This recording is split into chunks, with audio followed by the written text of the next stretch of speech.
Et c'est toujours l'onde de choc après la fusillade qui a fait 3 morts lundi dans l'arrondissement Côte-des-Neiges, Notre-Dame-de-Grâce à Montréal. Le tireur a laissé un manifeste dans lequel il prône l'idéologie incel, un courant masculiniste.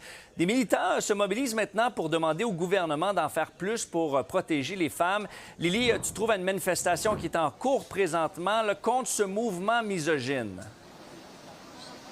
Oui, et les gens commencent à arriver tranquillement. Étienne, où je me trouve, c'est pas un hasard.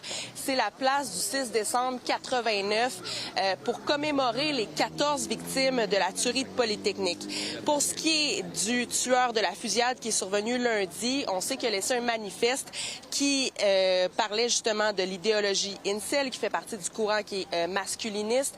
Et donc, ce que l'organisatrice de la manifestation me disait, c'est qu'elle a reçu des centaines de messages qui étaient haineux en ligne, ce qui explique quand même une large présence policière sur les lieux. On peut l'écouter.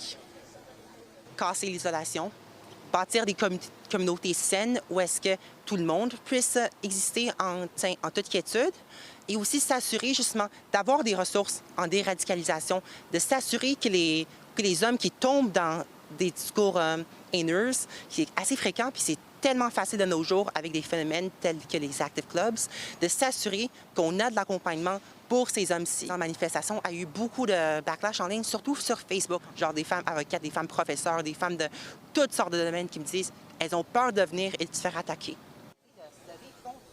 À ce sujet, on écoute la sociologue Mélissa Blais.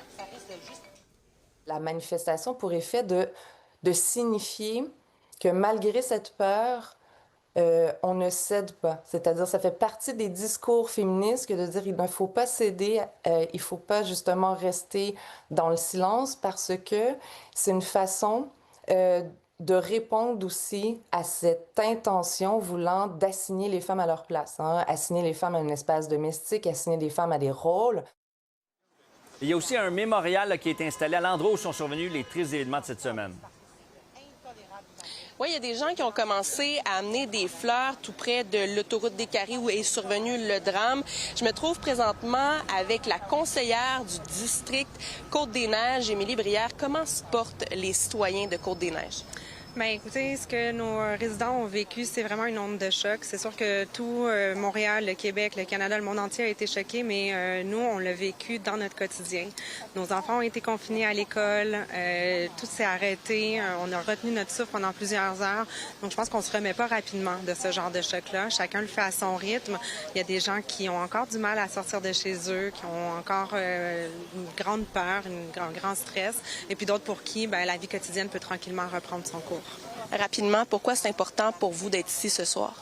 Bien, écoutez, comme vous le savez, hier, c'est la fête nationale. À Côte-des-Neiges, on n'avait pas le cœur à la fête. Les célébrations ont été annulées. Mais je ressens, moi, personnellement, et je pense que plusieurs des résidents ressentent aussi le besoin de se rassembler. Je pense qu'on a besoin de recréer ces liens de communauté qui fait que, collectivement, on est plus fort et qui nous fera passer à travers cette épreuve-là. Donc, on est ici, Étienne, à cette manifestation contre l'idéologie incel. Merci beaucoup. À plus tard.